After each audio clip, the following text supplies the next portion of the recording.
Shalom, bertemu lagi dengan saya Didit Yuli.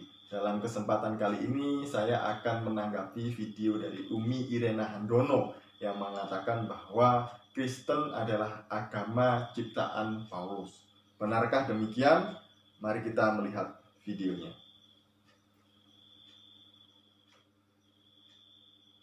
Istilah Kristen ternyata baru muncul antara tahun 40 sampai 50 Masehi.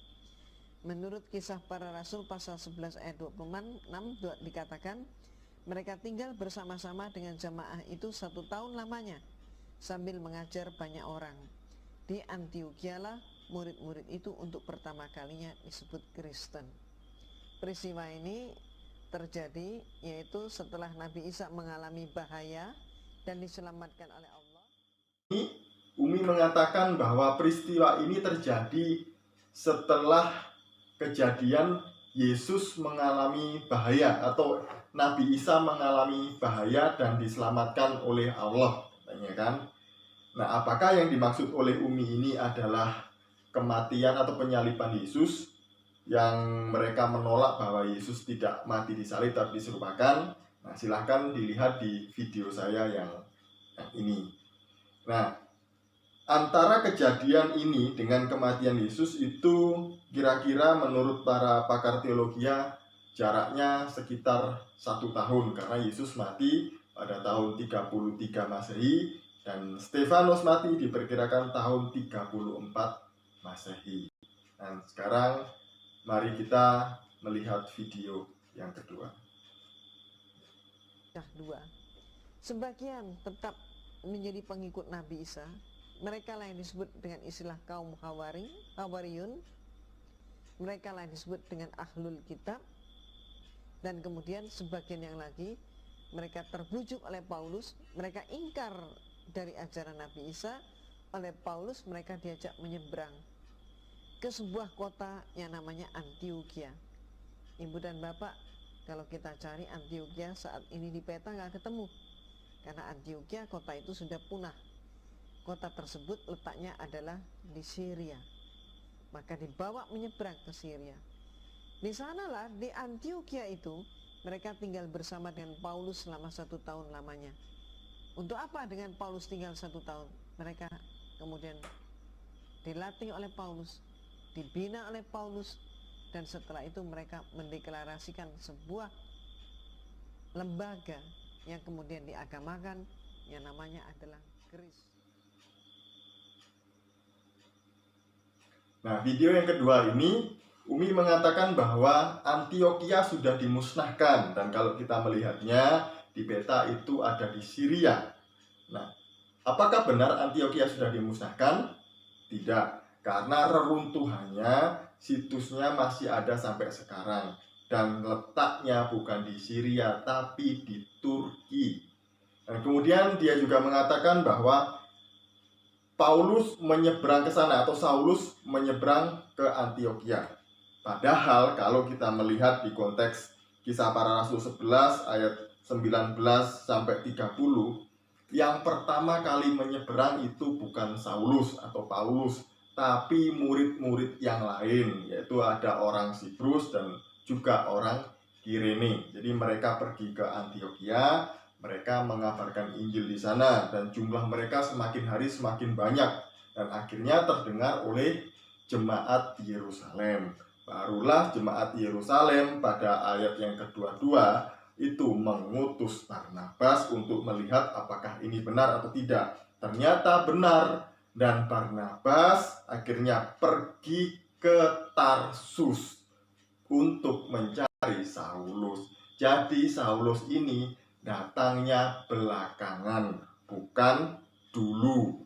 Nah, kemudian juga dikatakan bahwa di sana ini Paulus dan Barnabas tinggal 1 tahun dan mengajar orang banyak, dan kemudian mendirikan lembaga yang namanya Kristen. Saya baru tahu dan baru dengar kalau ada lembaga Kristen terbentuk pada Kristen mula-mula pada abad pertama Masehi. Nah, apakah benar Kristen adalah ciptaan Paulus? Tidak, karena Kristen itu adalah bentuk dari sindiran atau hinaan dari orang-orang Antiokhia kepada para pengikut Yesus atau Kristus. Nah, Kristen ini artinya adalah Kristus kecil atau pengikut-pengikut Kristus. Nah, mari kita lihat video selanjutnya. Maka ternyata ajaran Kristen justru menentang hukum Taurat. Nabi Isa menggenapi Taurat, tapi Kristen justru menentang Taurat. Apa pembuktiannya? Pembuktiannya dalam kitab Roma pasal 7 ayat 4 dikatakan, kamu juga telah mati bagi hukum Taurat. Kitab Roma pasal 7 ayat 6 dikatakan, kamu telah dibebaskan dari hukum Taurat. Sehingga orang Kristen saat ini makan babi contohnya. Kenapa?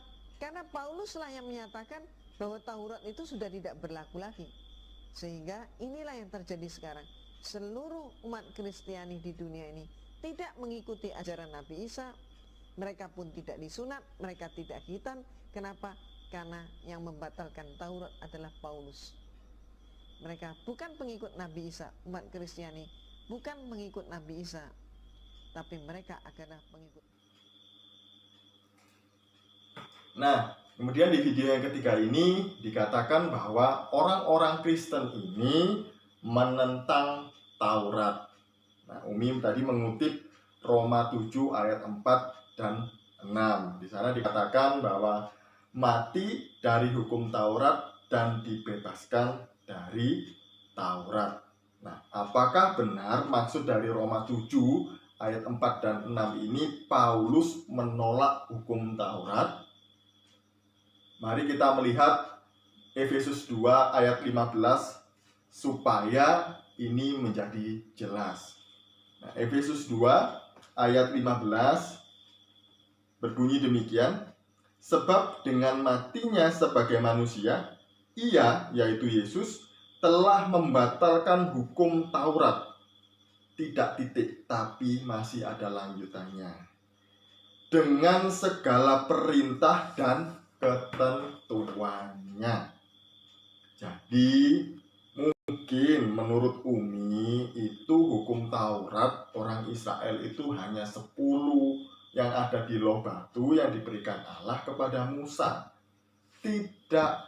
Tapi orang Israel sudah menerjemahkan 10 hukum Taurat ini menjadi 613 ketentuan dan perintah-perintahnya. Jadi inilah yang dimaksud oleh Paulus. Paulus tidak menolak hukum Taurat yang 10 itu, tapi yang dimaksud oleh Paulus adalah yang 613 ini tadi, bahwa ketika seseorang sudah percaya kepada Yesus, nah mereka akan dibebaskan dari ketentuan dan perintah 613 hukum yang tadi itu. Dan kemudian apakah juga Paulus menolak sunat? Tidak.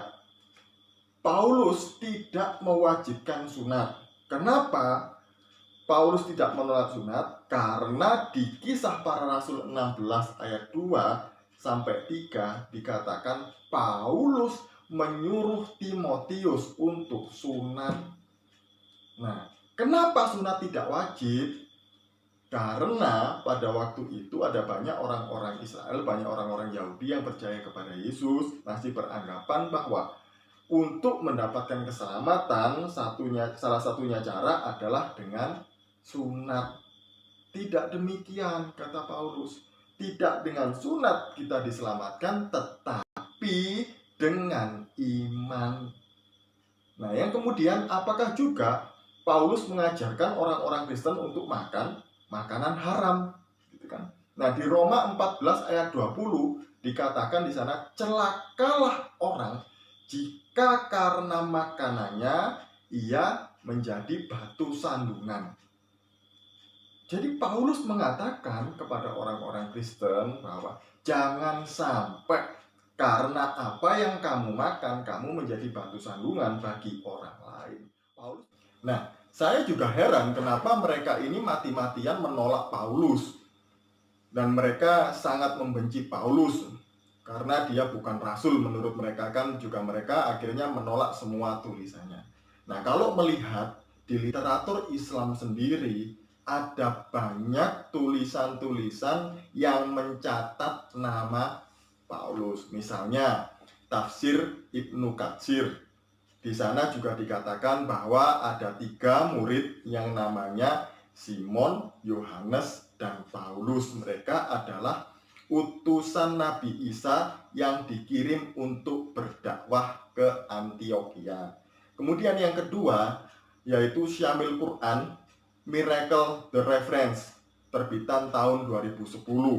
Di sana juga merekomendasikan tafsir Ibnu Katsir, yaitu mencatat nama Paulus juga. Tapi setelah itu menjadi perdebatan sendiri, pergunjingan di antara mereka, dan akhirnya terbitan tahun 2010 ini ditarik dari peredaran, kemudian direvisi dan nama Paulus dicoret.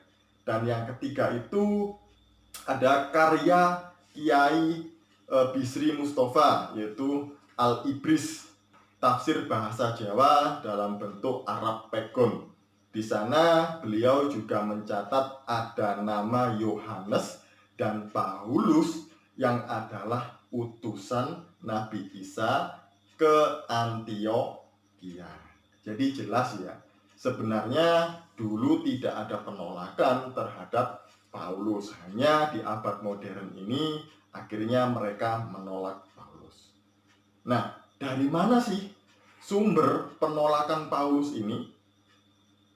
Ternyata penolakan Paulus dan semua tulisannya ini sudah ada sejak Kristen mula-mula, yaitu ada sekte yang bernama sekte Ebionit. Nah, sekte ini menolak Allah itu memiliki anak. Jadi menurut sekte Ebionit, Allah tidak beranak dan tidak diperanakkan. Yang kedua, sekte ini menolak keilahian Yesus karena Yesus hanya manusia biasa.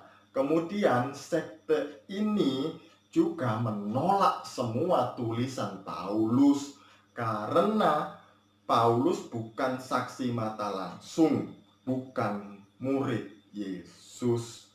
Nah, sekte ini juga menjamur di abad keempat dan kelima di Mekah. Jadi teman-teman semuanya sudah tahu ya, dari mana sumber penolakan terhadap Paulus dan juga semua tulisannya. Jadi jelas ya, bahwa Kristen ini bukan lembaga yang didirikan oleh Paulus, tapi Kristen adalah hinaan bagi pengikut Kristus, yang artinya adalah Kristus kecil. Sekali lagi, tidak terbukti kalau Kristen ini adalah ciptaan Paulus. Terima kasih. Shalom, Tuhan Yesus memberkati.